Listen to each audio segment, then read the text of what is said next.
We'll be right back with Alice Eve, everybody. Alice Eve.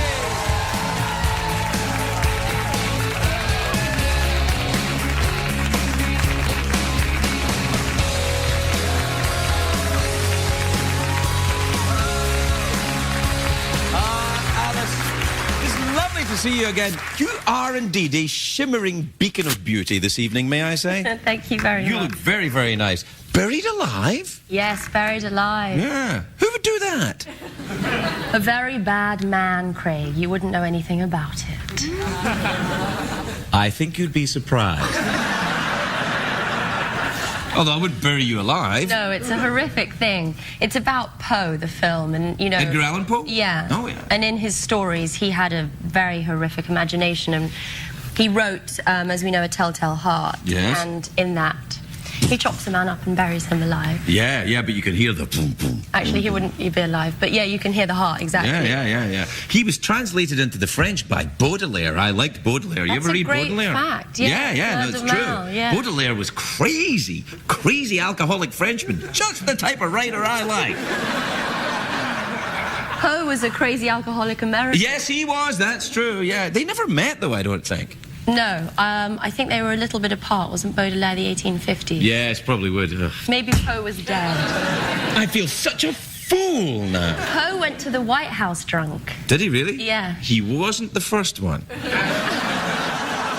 You studied literature at Oxford, didn't you? I did. Yeah. Did you study American literature? No. The course doesn't really have any French or American or foreign literature in it. So it's all just, things were terribly rummy and then something rather chipper happened. It's all... The course is a bit too English. Yeah, a little bit. Yeah. Did you ever read any P.G. Wodehouse? I'm really into Wodehouse right now. Are you? I am. I don't know why. I think it's Downton Abbey's got me onto it again. What do you... Oh, Downton Abbey. Yes, I've been... Do you watch Downton Abbey? Do you watch Downton Abbey? Do you watch Downton Abbey? Do you identify with downstairs people in Downton Abbey who are servants, or upstairs who are rather terribly posh? I don't watch it, but I've been both upstairs and downstairs.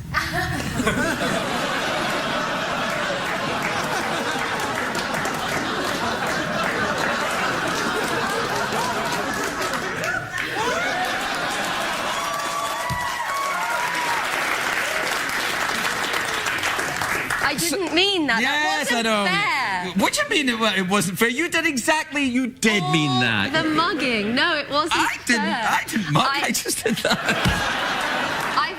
In fact, I've both done my laundry and dined at high table, but I hear that you have 50 quarters here. Oh, yes, $50 in quarters, which would make it, Oxford, 200 quarters. Okay, sorry. But what's fantastic about that is I do my laundry and I need quarters. You do your own laundry now? Do you go to the laundromat looking like that? That's what I mean. Because you could go to the laundromat dressed like that and someone, maybe me, would do your laundry for you. I'd be there. I'd be like, I'll do your laundry, miss. I don't go... I'll fix your smalls. I'll get your particulars. I like it. He's shameless. I'll put a bit of fabric softener in for you. This is a terrible stereotype. Yeah, that's what I do.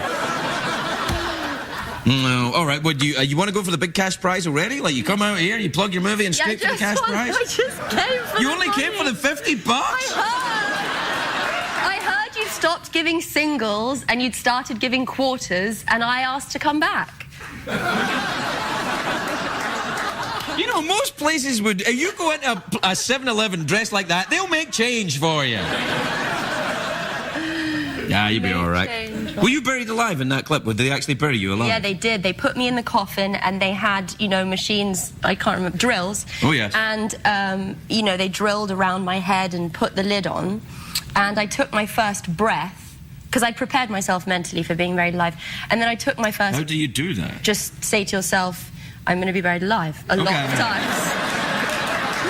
And then eventually you become familiar with the idea and you sort of go through with it. Is it kind of a yoga thing? I don't love yoga, but it is a mantra type thing. Okay. Anyway, I took my first breath.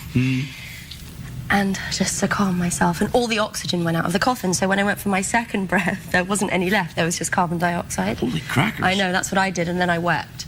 And then they sort of opened the lid and they were like, what's wrong? And I was like, I can't breathe in here. And then I sipped the air, and then we did it again and they filmed it. So they weren't filming the first time? Like they just got, well, we'll just bury you alive a bit in practice. Really? Yeah. That's a complete waste of burying a lifetime. You want to film it just in case something goes wrong, you know. Then at least you have the take. Yes, then at least you have the take. You should speak to them. I should. Is it Cusack I have to talk to? No, he's not the director. He's an actor. How does it work? I thought the actor did that. Yeah, no, the actor's in the movie, and then there's a director, James McTeague, who makes McTeague? Yeah, McTeague. My sworn enemy, McTeague. He's an Australian. He's an Australian? I knew that. Hey, we're out of time. Yeah, look, I got distracted. Like you wouldn't. Yeah. All right. Cash prize? Let's do that. What time is it, Shadow Steven? It's time for the big cash Prize. All right.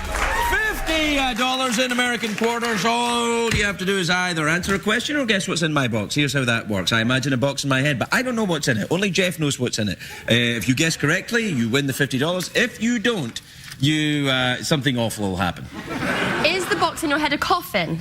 Well, hold on. Why? Is that what you want? Box in the head? You want a box in... You want... No, I don't want you to box me in the head. I said, do you want the question or box in my head? Well, I just already did that. Is the box in your head a coffin? Well, you don't guess what the box in my head is. You guess what's in the box in my head. Me!